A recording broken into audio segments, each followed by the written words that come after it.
আপনারা কেমন আছেন? আশা করি সবাই ভালো আছেন। আজকে আমি লতি দিয়ে চিংড়ি মাছ রান্না করব। এখানে লতি কুটে নিয়েছি, এটা আমি হালকা করে ভাপিয়ে নিচ্ছি। আর এখানে চিংড়ি মাছ বেছে নিয়েছি, আর এখানে চিংড়ি মাছের মাথা। তো এটা দুটোকে ভাজবো প্রথমে তেলে। কড়াই গরম হয়ে গেছে, তেল দিয়ে দিচ্ছি।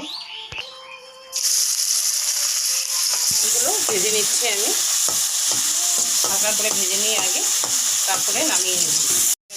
নামিয়ে নিচ্ছি।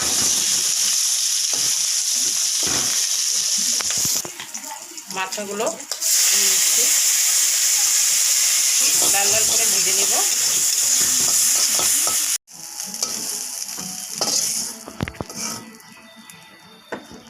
জল ছেঁকে নেব। লতি সিদ্ধ হয়ে গেছে, এটা আমি এখন জলটাকে ছেঁকে নেব। নিয়ে নিয়েছি এখানে অল্প জিরা, রসুন, টমেটো, আদা আর চিংড়ি মাছের মাথা। এটা দিলে টেস্টটা একটু ভালো হয়, সেই জন্যই আমি মাথাটা ভেজে বেটে দিচ্ছি। কড়াই গরম হয়ে গেছে, তেল দিয়ে দিচ্ছি। হয়ে গেছে, এখন জিরা দিয়ে দিচ্ছি। এগুলো সিদ্ধ করে নিয়েছিলাম, এখন দিয়ে দিচ্ছি। লবণ,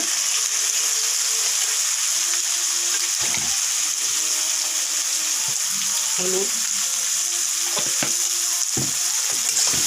একটু হালকা ভাজা ভাজা করবো, তারপরে এর মধ্যে মশলা দেব। মশলাগুলো দিয়ে দিচ্ছি। অল্প লঙ্কার গুঁড়ো, জল দিয়েছি কষানোর জন্য। কিছু সময় কষিয়ে নেব। এখন জল দিয়ে দেবো, অল্প জল দিয়ে দেবো, বেশি জল দেবো না।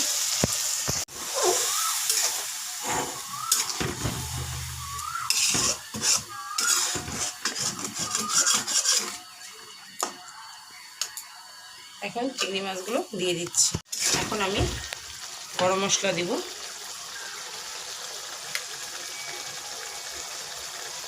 নামিয়ে নিই। আমার চিংড়ি মাছের লতি দিয়ে রেডি। আপনারাও একবার ট্রাই করবেন। ভালো লাগলে লাইক, কমেন্ট, সাবস্ক্রাইব করবেন।